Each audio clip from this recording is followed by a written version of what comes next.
jalan-jalan Yerusalem. Lihatlah baik-baik dan camkanlah. Periksalah di tanah-tanah lapangnya. Apakah kamu dapat menemui seseorang? Apakah ada yang melakukan keadilan dan yang mencari kebenaran? Maka aku mau mengampuni kota itu. Sekalipun mereka berkata, "Demi Tuhan yang hidup," namun mereka bersumpah palsu. Ya Tuhan, tidakkah matamu terarah kepada kebenaran? Engkau memukul mereka, tetapi mereka tidak kesakitan. Engkau meremukkan mereka, tetapi mereka tidak mau menerima ajaran. Mereka mengeraskan kepalanya lebih daripada batu, dan mereka tidak mau bertobat. Lalu aku berpikir, itu hanya orang-orang kecil.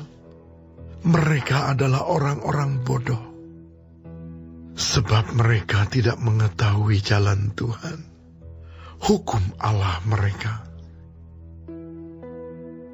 Baiklah, aku pergi kepada orang-orang besar dan berbicara kepada mereka, sebab merekalah yang mengetahui jalan Tuhan, hukum Allah mereka. Tetapi mereka pun semuanya telah mematahkanku, telah memutuskan tali-tali pengikat. Sebab itu singa dari hutan akan memukul mati mereka, dan serigala dari padang yang gersang akan merusakkan mereka. Macan tutul akan mengintai di pinggir kota-kota mereka. Setiap orang yang keluar akan diterkam, sebab pelanggaran mereka amat banyak, dan kesesatannya besar sekali. Bagaimana kalau begitu? Dapatkah aku mengampuni engkau? Anak-anakmu telah meninggalkan aku dan bersumpah demi yang bukan Allah. Setelah aku mengenyangkan mereka, mereka berzinah dan bertemu ke rumah persundalan. Mereka adalah kuda-kuda jantan yang gemuk dan gasang. Masing-masing meringkik menginginkan istri sesamanya. Masakan aku tidak menghukum mereka karena semuanya ini? Demikianlah firman Tuhan. Masakan aku tidak membalas dendamku kepada bangsa yang seperti ini? Naiklah ke kebun anggurnya yang bertangga-tangga. Rusakkanlah, tetapi jangan membuatnya habis lenyap. Buanglah carang-carang pokok anggurnya, sebab semuanya itu bukan kepunyaan Tuhan. Sebab kaum Israel dan kaum Yehuda telah sungguh-sungguh berlaku tidak setia terhadap aku. Demikianlah firman Tuhan. Mereka memungkiri Tuhan dan berkata, Dia tidak berbuat apa-apa. Malah petaka tidak akan menimpa kita. Perang dan kelaparan tidak akan kita alami. Para nabi akan menjadi angin. Firman Tuhan tidak ada pada mereka. Sebab itu, beginilah firman Tuhan, Allah semesta alam. Oleh karena mereka berkata seperti itu, maka beginilah akan terjadi kepada mereka. Sesungguhnya aku akan membuat perkataan-perkataanku menjadi api di dalam mulutmu, dan bangsa ini menjadi kayu bakar, maka api akan memakan habis mereka. Sesungguhnya, aku akan mendatangkan suatu bangsa dari jauh menyerang kamu, hai kaum Israel. Demikianlah firman Tuhan. Suatu bangsa yang kokoh kuat, suatu bangsa dari dahulu kala, suatu bangsa yang tidak engkau kenal bahasanya, dan yang tidak engkau mengerti apa yang dikatakannya. Tabung panahnya seperti kubur yang terenganga. Mereka semuanya adalah pahlawan-pahlawan. Mereka akan memakan habis hasil tuaianmu dan makananmu. Akan memakan habis anak-anakmu lelaki dan perempuan. Akan memakan habis kambing dombamu dan lembu sapimu. Akan memakan habis pohon anggurmu dan pohon aramu.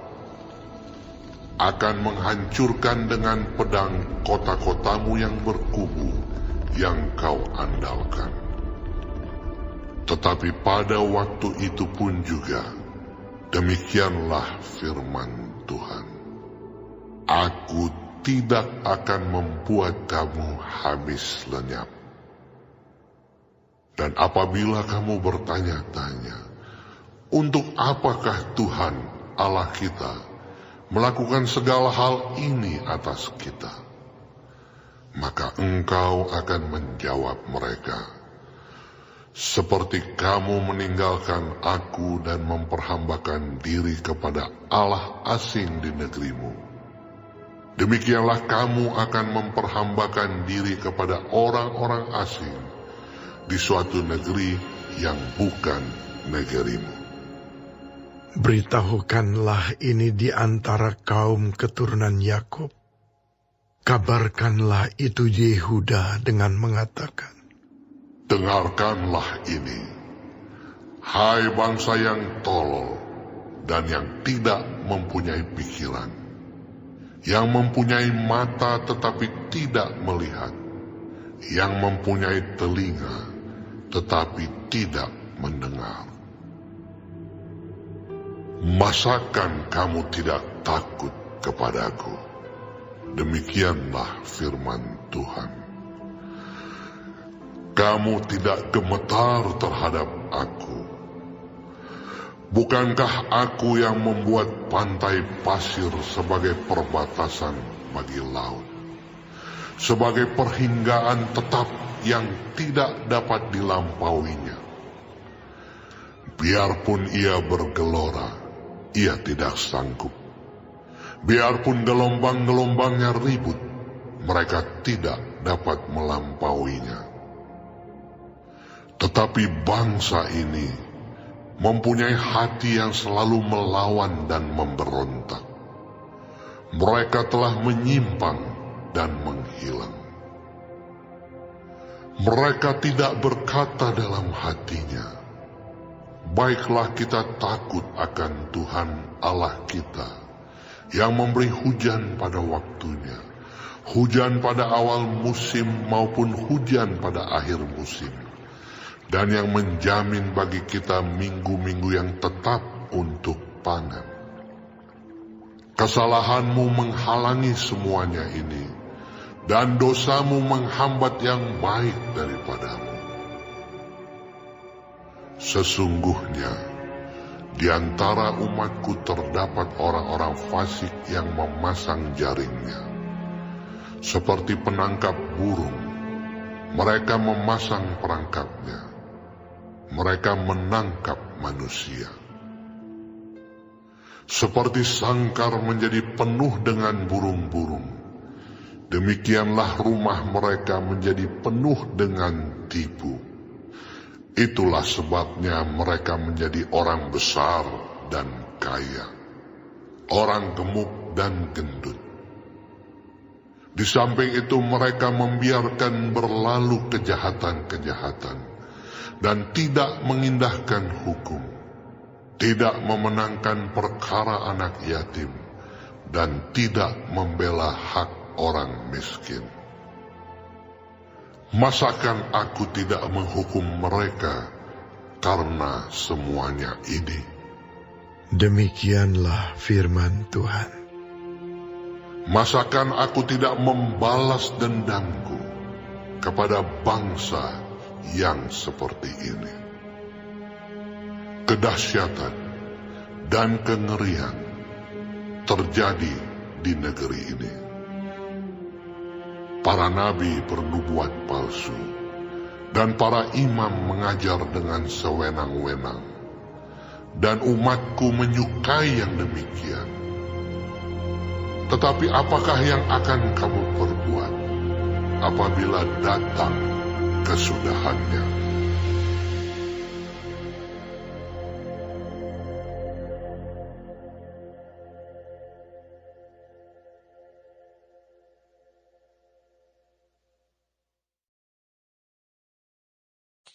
Shalom semua jemaat Tuhan, kembali kita di dalam pendalaman Alkitab Clear Sight. Sekarang kita sudah memasuki kitab Yeremia 5. Tuhan Yesus memberkati. Allah memerintahkan Yeremia untuk memeriksa seluruh rakyat Yehuda, apakah ada orang-orang yang melakukan keadilan dan kebenaran. Di dalam ayat 1. Yeremia tidak dapat menemukan seorang pun di dalam ayat 2-3. Di dalam kalangan pembesar yang tentunya mengenal jalan dan hukum Tuhan pun tidak ada yang melakukan apa yang benar. Integritas mereka telah rusak. Semua telah terjerumus ke dalam dosa seksual yang dalam dan menghancurkan kehidupan rumah tangga serta masyarakat.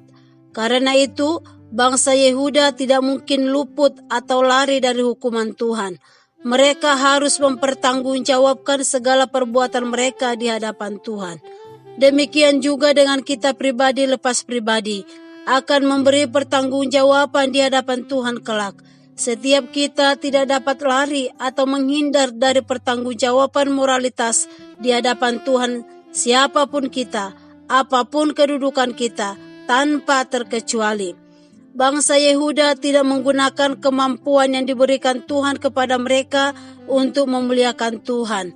Tetapi semua yang mereka punya digunakan untuk memuaskan nafsu mereka. Kepandaian, harta, mata, telinga digunakan untuk memuaskan keinginan mereka. Telinga yang seharusnya digunakan untuk mendengar ajaran-ajaran yang benar, malah ditutup rapat-rapat. Betapa bebalnya hati manusia yang telah memutuskan hanya mau melihat dan mendengar apa yang menyenangkan hatinya. Kepandaian yang seharusnya dipergunakan memuliakan, justru dipergunakan untuk mencari cara melawan dan memberontak kepada Tuhan. Mata yang dikaruniakan Tuhan, yang seharusnya digunakan untuk menjadi terang bagi hati dan pikiran bagi mereka yang membutuhkan, justru digunakan untuk mengeksploitasi sesamanya, untuk memperkaya diri mereka sendiri. Apakah ini yang terjadi pada diri kita orang Kristen sekarang ini? Menutup mata ketika melihat jiwa-jiwa yang membutuhkan pertolongan, menutup telinga kepada ajaran yang benar, tapi membuka telinga untuk pengajaran yang menyenangkan hati. Kiranya Tuhan Yesus menolong kita dan memampukan kita untuk menjadi alatnya bagi jiwa-jiwa yang membutuhkan. Amin. Tuhan Yesus memberkati.